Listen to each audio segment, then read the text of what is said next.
আয়োজিত আজকে রক্তের বাঁধন, আজকের এই আয়োজনে সম্মানিত সভাপতি, রক্তের বাঁধনের সভাপতি, সদস্য সচিব এবং মাতৃকা জেনারেল হাসপাতালের ব্যবস্থাপনা পরিচালক লায়ন জনাব কামাল হোসেন, যিনি মানবিক অনেক সেবা দিয়ে থাকেন। মাত্র 3-4টা ইউনিয়নের গরিব অনেক রোগী ওনার এখানে যে চিকিৎসা নিয়ে থাকেন। তো আজকে আমাকে এখানে আমন্ত্রণ জানানোর জন্য আমি রক্তের বাঁধন মানবিক সংগঠনকে আমি আন্তরিক অভিনন্দন, ধন্যবাদ জানাই। আমার খুব ভালো লাগছে, খুবই ভালো লাগছে যে আজকে আপনারা দেখতে পাচ্ছেন যে এখানে একটা বৃহৎ মেলা হচ্ছে। এই মেলা পাশে আবার আমাদের হিন্দু ভাইদের একটা উৎসব চলছে। তো আমরা হিন্দু, মুসলিম, বৌদ্ধ, খ্রিস্টান সকলে মিলে আমরা মেলা উপভোগ করি। আমাদের মধ্যে কোনো ভেদাভেদ নেই। আমরা ঐক্যের বন্ধনে আবার আবদ্ধ হব, এলাকার উন্নয়ন করব। যেই কলেজ মাঠে দাঁড়িয়ে আমি আজকে কথা বলছি, আমার সেই স্মৃতিটা মনে পড়ে যাচ্ছে। এই কলেজ মাঠ শুধু একটা মাঠ ছিল, কিছুই ছিল না। ওই পাশে আমি একটা ছোট্ট টিনের ঘর প্রথমে তুলি। এই এলাকার সর্বস্তরের জনসাধারণ সবাইকে নিয়ে একটা টিনের ঘর।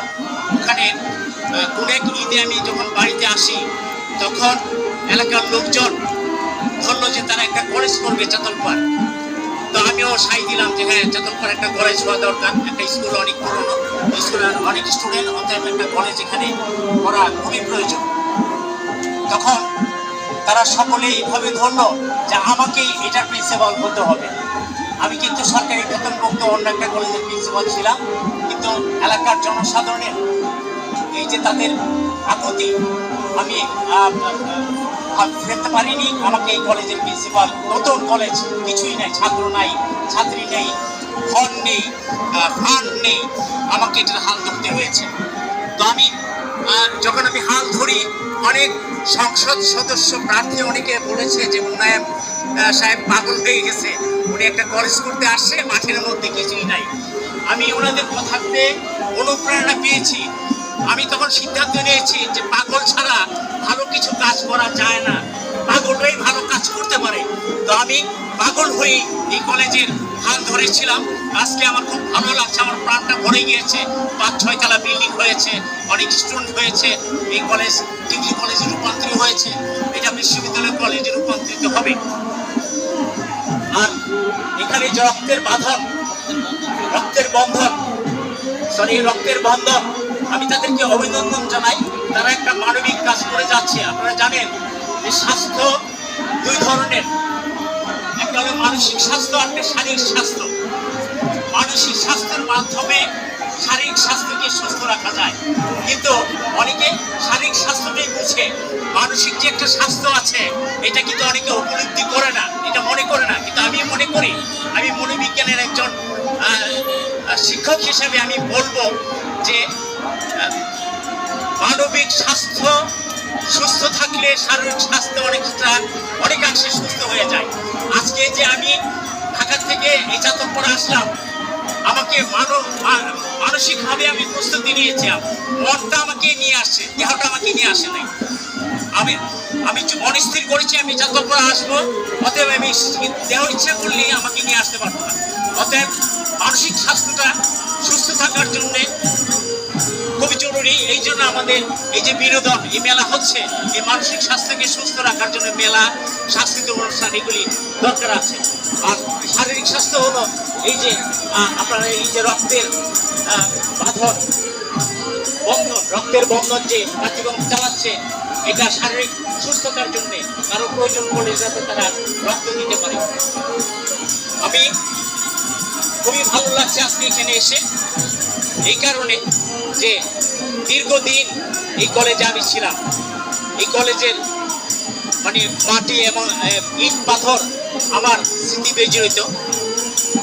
তবে দুঃখ করে বলতে হয় যে আজকে 5 মাস যাবত এই কলেজের প্রিন্সিপাল সাহেব, উনি 5 মাস যাবত এখানে আসছে না। এটা আমার মনে হয় যে এটা ছেলে মেয়েদের শিক্ষার অনেক ব্যাঘাত ঘটছে। আমি অচিরেই বলবো এলাকাবাসী যারা আছেন, যারা দেশকে ভালোবাসেন, এই এলাকার মানুষকে ভালোবাসেন, শিক্ষার্থীদের ভালোবাসেন, তারা অচিরেই এটার সমাধান করে দেবেন, যাতে প্রিন্সিপাল সাহেব এসে এখানে ওনার স্বাভাবিক কার্যক্রম চালাইতে পারে। আমি ছোট্ট একটা উদাহরণ দেই। এই অবহেলিত অঞ্চল থেকে আমি খুব গর্ববোধ করি যে যখন ঢাকা ইউনিভার্সিটি দেখি যে আমাদের এলাকার অনেক শিক্ষার্থী ঢাকা বিশ্ববিদ্যালয়ের শিক্ষকও হয়েছে। আমাদের এই এলাকার লোক ঢাকা বিশ্ববিদ্যালয়ের শিক্ষক, আমাদের এই এলাকার অনেক ছাত্র ছাত্রী ঢাকা বিশ্ববিদ্যালয়ে পড়ে। অথচ আমি ঢাকায় থাকি, ঢাকার আশেপাশে অনেক এলাকা ঘুরে দেখি যে ওরা কিন্তু ঢাকা বিশ্ববিদ্যালয়ে চান্স পায় না, কিন্তু আমাদের এই মফস্বল অঞ্চলের ছেলে মেয়েরা ঢাকা বিশ্ববিদ্যালয় সহ বিভিন্ন জায়গায় তারা কর্মে ভালো ভালো পোস্টে কর্মরত রয়েছে। তো আমরা দেখেছি যে অনেক দরিদ্র শিক্ষার্থী আর্থিক অসচ্ছলতার কারণে তারা চূড়ান্ত পর্যায়ে যেতে পারে না, কিন্তু আমরা যদি ইচ্ছা পোষণ করি, আমরা প্রত্যেকটা ইউনিয়নে যদি আমরা এরকম একটা আঞ্চলিক উন্নয়ন ফোরাম বলেন, এরকম একটা আমরা সংগঠন করি, তাহলে আমরা অবহেলিত এই অঞ্চলের অবহেলিত মানুষের উপকারের জন্য আমরা এগিয়ে আসতে পারি। যেমন আজকে আমরা ঢাকা থেকে আসার পথে আমরা ব্রাউনবেড়া বিশ্ব রোড থেকে এই এতটুকু রাস্তা আসতে আমাদের অনেক সময় লেগেছে, গাড়ি একেবারে চলেই না। অথচ এর চেয়ে অনেক অবহেলিত অঞ্চল অনেক উন্নয়ন হয়েছে, আমাদের এলাকায় উন্নয়ন হয় না। কারণটা কি? কারণটা হলো একটা যে আমরা ঐক্য হতে পারি না। আমরা ঐক্যবদ্ধ হলে যে কোনো অসাধ্য আমরা সাধন করতে পারি। আপনারা জানেন যে এই অঞ্চলে 9টা সেতুর জন্য একটা টেন্ডার হয়েছে আজকে থেকে